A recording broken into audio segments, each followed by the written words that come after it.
This is Paula Garcia, Chairwoman of the Mora County Commission.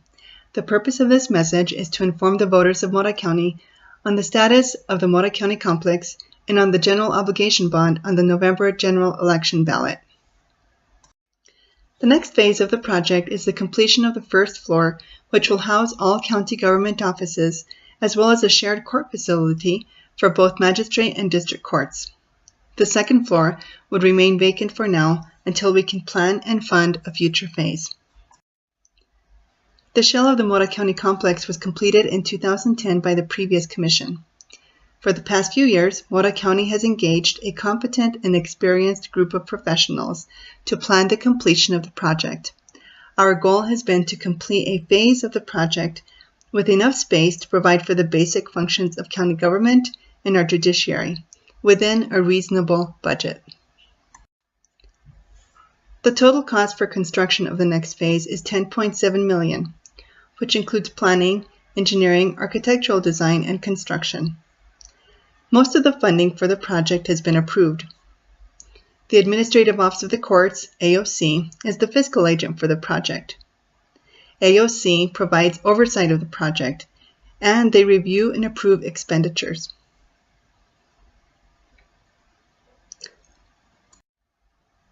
This chart, prepared by our financial advisor, RBC Capital Markets, shows the project costs. The cost of construction is approximately $10.7 million.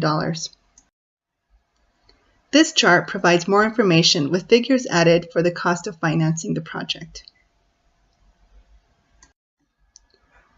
Mora County is ready to move forward. We have contracted with HB Construction and Greer Stafford Architecture, and work is already underway. Most of the funding for the project has already been approved.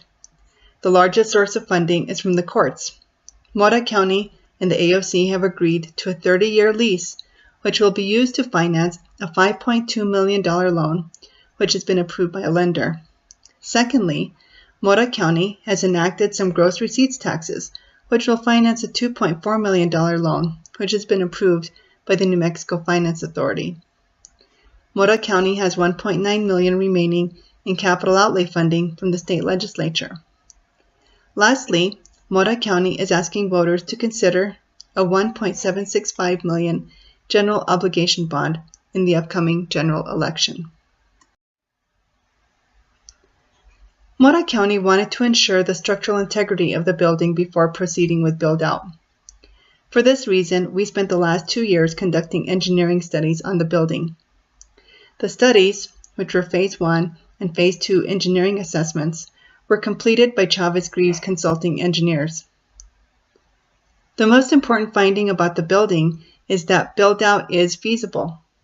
The studies determined that the foundation is good and the roof is in good condition. One recommendation noted by the structural engineers is that the walls have to be reinforced for high winds. This is completely fixable, and Mora County has a plan for structural remediation, the cost of which has been included in the project budget. Mora County has retained an attorney to advise on holding the previous architect and contractor accountable for the cost of structural remediation. As part of our engineering studies, a mechanical engineering team prepared preliminary estimates for the cost of utilities. The utility costs for the building are estimated to be $1.66 per square foot. The county would pay utilities for our portion of the building, and the courts would pay for their portion of the building. We estimate that Mora County will pay $26,822 per year on our portion. Currently, Mora County spends $50,000 on utilities for our modular buildings. The new building is more energy efficient. This means Mora County will save money on utilities.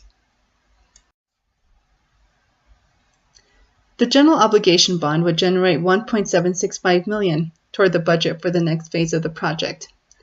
It is not a tax increase. Mora County is proposing to refinance our previous bond for the complex at a lower interest rate, saving the taxpayers money. That money would be part of the $1.765 million.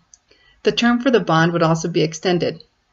For those who pay property taxes, they would not see an increase in their taxes in their annual amount that they pay.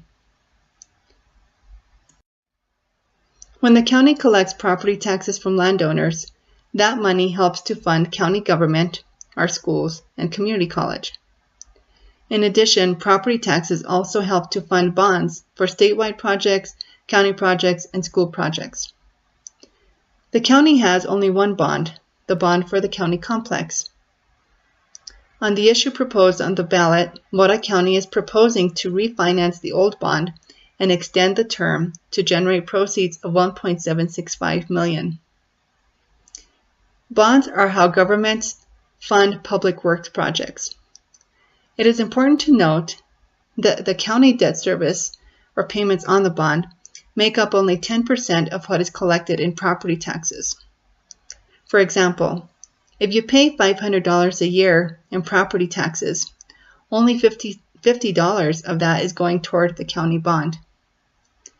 That would remain the same and would not increase if the bond passes. This is Paula Garcia from the Mora County Commission. I hope this video has been informative. If you have any questions, please contact us at 575-387-5279.